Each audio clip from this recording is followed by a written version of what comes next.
suami pergi meninggalkan istrinya nggak ada kabar sama sekali, yang pasti dia punya alasan. Alasannya apa, masalahnya apa, kita masih belum tahu sampai saat ini. Akhirnya kita janjian sama klien kita, ya Mbak Maya, janjian di rumahnya di daerah Jakarta dan kita pun menuju ke sana.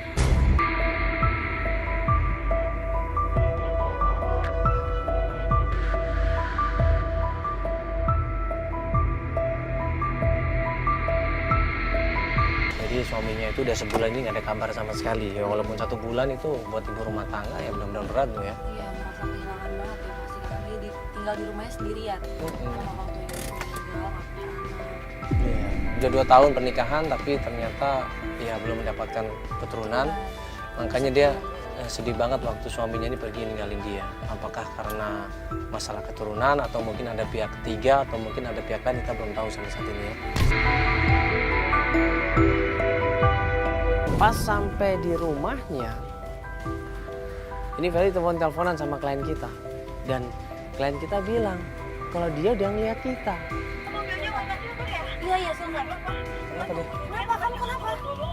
Kenapa? Suaranya tuh ketakutan dia. Kita disuruh cepat-cepat supaya kita datang ke rumahnya. Ada orang aneh dari kemarin tuh praktik terus. Orang aneh mana? Itu di depan rumah saya. Tunggu. Yang pakai helm hitam, pakai jaket hitam ya? Oh itu orangnya? Iya. Aduh. Awal kita pengen tahu, kita lihat apa yang akan dia lakukan. Sambil kita jaga-jaga stand drive kalau ada hal-hal yang tidak diinginkan.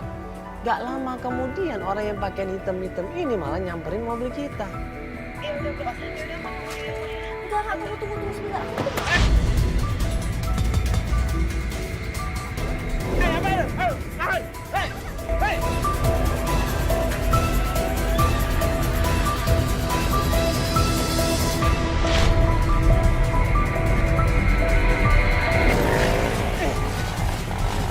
Sepertinya dia udah tahu dia mau ditangkap. Dia buru-buru, dia kabur sekenceng-kencengnya di situ. Dia naik motor, dia langsung ngegas motornya dan kemudian kabur di situ. Malah tadi lihat mukanya nggak? Lihat mukanya nggak? Hah? Siapa orang ini? Kenapa dia ngintai rumahnya Maya? Pasti ada sesuatu di sini. Ya. Feli berusaha untuk datengin rumahnya Maya, berusaha untuk nenangin Maya yang selama ini ketakutan, selama ini panik, dan gue pun akhirnya nyamperin Maya di situ. Hah, kenapa? Ya Allah. Kenapa? Tadi siapa itu? Hah? Mama nggak tahu. Saya takut, Mas. Enggak, ini orang udah lama seperti ini. Itu udah 1 minggu dia kayak gitu. Tiap hari kayak gitu, tiap pagi datang gitu terus. Bang, kami minta tolong sama RT, RW setempat atau warga. Udah, Mas. Udah disamperin juga, cuman dianya kabur. Oh, itu masuk dia ke sini tuh ngapain, Mbak? Saya nggak tahu. Gitu doang. Saya nggak tahu, Mbak. Semenjak suami saya pergi, dia selalu ngawasin. Sebelum suaminya Mbak pergi, orang itu nggak ada. Orang itu nggak ada. Dia baru 1 minggu ini, Mas. 1 minggu ini setelah suaminya pergi. Suaminya Mbak punya utang nggak? Enggak, Mas. Saya nggak pernah punya utang sama orang. Ya ini yang tinggal di sini siapa aja? Saya sendiri. Mbak sendirian. Jadi gini, dia tahu kalau Mbaknya ini di sini rumah ini sendirian. Berarti kalau dia sebenarnya ini ya, aku nggak tahu ini ya. Kalau dia pengen melakukan sesuatu kejahatan, pasti dia udah melakukannya dari kemarin-kemarin. Karena dia tahu Mbaknya sendiri terus. Iya, Mbaknya sendiri, ya kan, dan dia nggak melakukan apa-apa, dia cuma ngeliat gitu. Iya. Bisa jadi dia menginginkan sesuatu atau melindungi nih. Ada 2 pilihan. Pengen melakukan sesuatu, tapi nunggu momen yang pas, atau dia malah ngelindungin. Saya takut. Iya, udah Mbak, mau duduk dulu yuk, duduk dulu.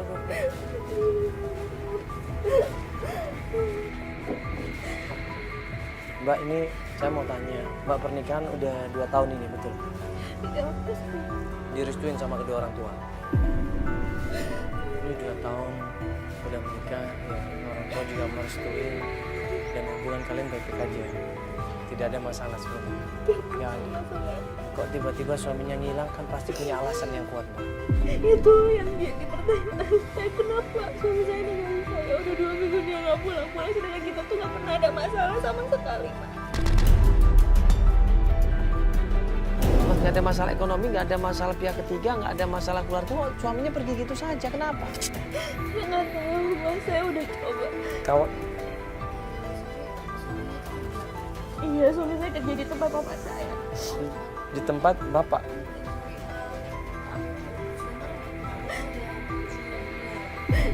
Iya, Mbak. Bapak saya udah meninggal 1 tahun yang lalu. Oh ya ampun, ya, jadi yang ngurusin itu suami Mbak ya, ngurusin kerjaannya. Iya, suami saya sama Om. Adi, Mbak. Mbak, Om Adi. Kenapa Om Adi? Om Adi. Kenapa, Mbak? Kenapa? Om Adi siapa? Nanti kita gini. Nanti jalan. Om Adi siapa? Om Adi. Ya, aku ini mobilnya, mobilnya. Yuk. Dia bilang pokoknya saya harus ketemu sama Pak Hadi mas. Sekarang saya harus ketemu sama Pak Hadi. Ya akhirnya gue sama Pak Hadi ikut. Buru-buru kita meluncur ke tempat kantornya Pak Hadi.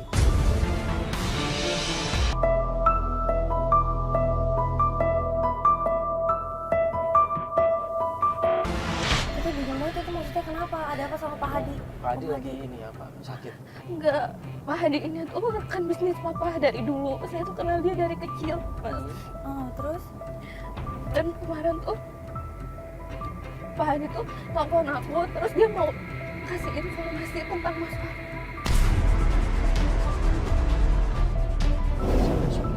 Wahyu. Mas Wahyu. Mas Wahyu ini kan kerja di perusahaan papa kamu tadinya. Tapi begitu papa kamu meninggal, sekarang dia yang ikut. Iya, dia angkat jadi direktur di perusahaan papa. Oh begitu. Dan Om Hadi ini juga yang mendirikan perusahaan dengan papa saya. Oke. Ini sekarang kamu janjian sama dia? Iya, kemarin dia nelpon katanya mau kasih tahu informasi tentang Mas Wahyu. Dan begitu sampai tempat kantornya Pak Hadi.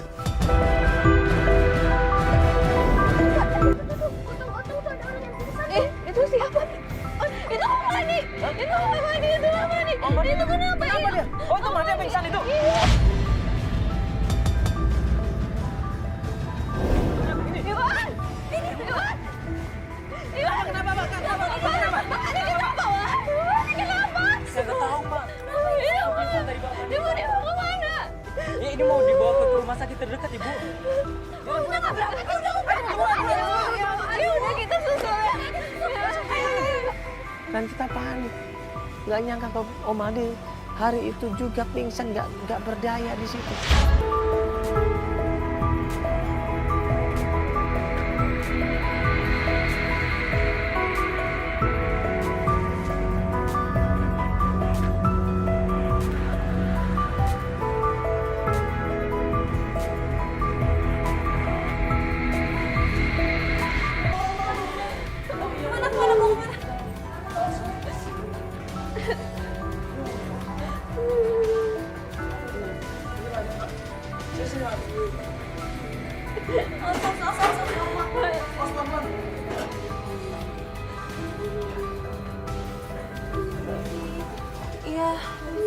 Iya dok.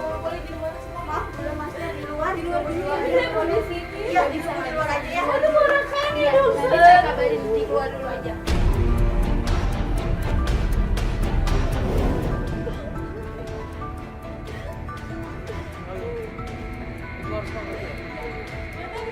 Ya nanti dikasih tahu, nanti saya pasti.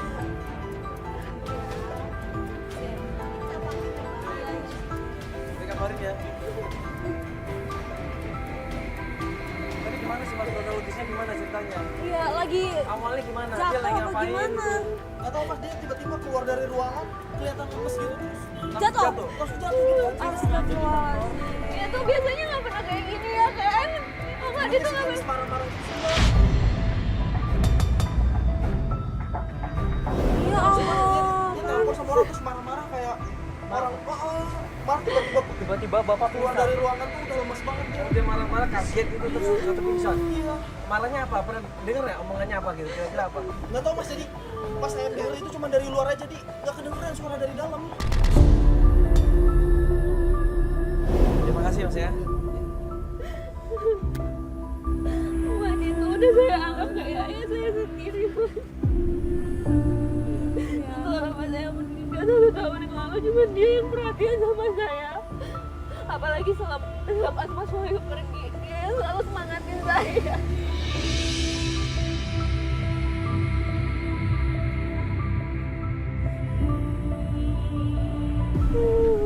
Ya Mbak sabar aja dulu ya. Kita sabar di sini sambil nunggu berita atau informasi dari dokternya. Dokternya keluar di situ, ngasih tahu sama keluarganya, ngasih tahu sama Maya. Nah, Maya dipersilakan untuk masuk ke klinik, sedangkan gue sama Feli cuma nunggu di depan.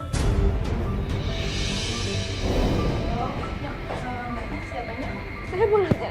Ponakannya, ini jadi dari hasil pemeriksaan omnya tadi ya, omnya ada serangan jantung. Jantung? Ya. Ya Allah. Sekarang omnya butuh perawatan lebih lanjut, jadi harus dirawat di rumah sakit. Ya, langsung dibawa ke rumah sakit, nanti saya kasih rujukan untuk perawatan lebih lanjut. Ya, Mama ini sakit jantung. Kenapa? Sakit jantung. Ya ini punya keluarga nggak ini Om ini? Nanti saya hubungin Harus dihubungin, iya. Kabarin. Kasihan ini. Mana Kang Iin? Penyelidikannya nanti besok aja dilanjutin, saya mau jagain. Nggak apa-apa, nggak masalah. Nggak apa-apa, fokus dulu aja kok Kak. Iya. Ya, yang penting nanti kabarin aja ya. Dia mau beri pencarian dulu. Dia mau fokus, dia mau konsen untuk nemenin Om Hadi dulu. Bagaimanapun juga Om Hadi kondisinya sangat kritis. Udah dianggap seperti ayahnya sendiri. Jadi dia pengen konsen sama Om Hadi dulu. Ya sudah. Kita beri pencarian, kita tunggu kabar dari Maya.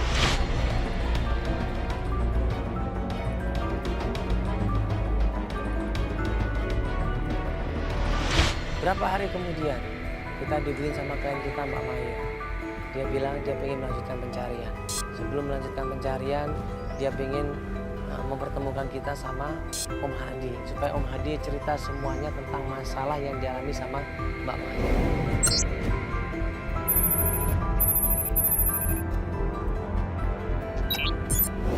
Misi, Assalamualaikum. Halo Mbak Maya. Oh, aja. Begitu. Gimana Om? Udah bisa diajak ngobrol? Om Hadi kondisinya masih lemas. Walaupun sudah agak baikan, tapi dari cara ngomong dia masih agak susah. Ini udah mendingan ini Om. Oh iya Maya.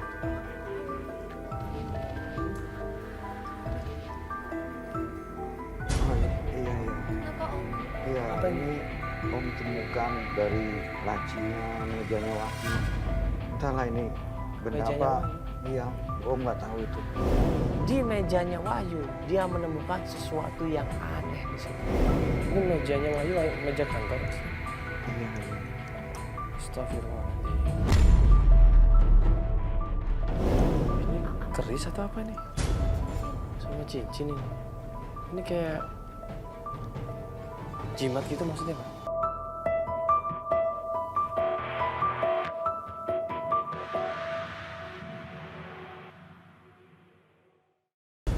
Om temuin di mejanya, di laci mejanya Wahyu itu. Om Hadi yakin banget itu adalah jimat yang dipunya sama Wahyu.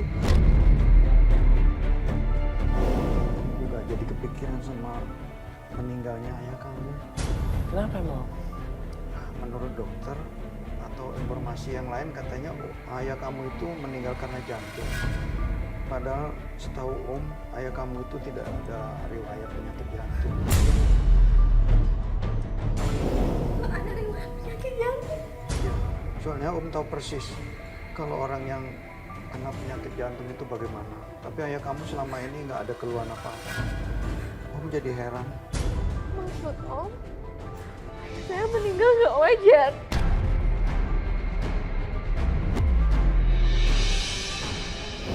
Bapak kamu itu meninggalnya nggak wajar. Ya, bisa jadi nanti berikutnya kamu atau juga Wahyu. Karena sampai sekarang Wahyu kan nggak tahu di mana dia.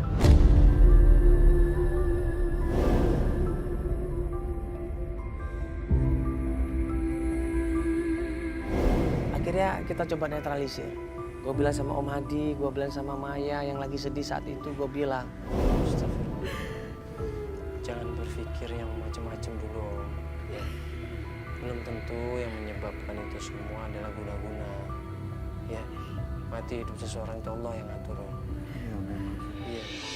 Tapi Om punya firasat seperti itu. Kayaknya ini semua kejadian ini nggak wajar gitu loh. Tiba-tiba Wahyu menghilang dan papanya Maya meninggal dan Om juga tahu serangan jantung.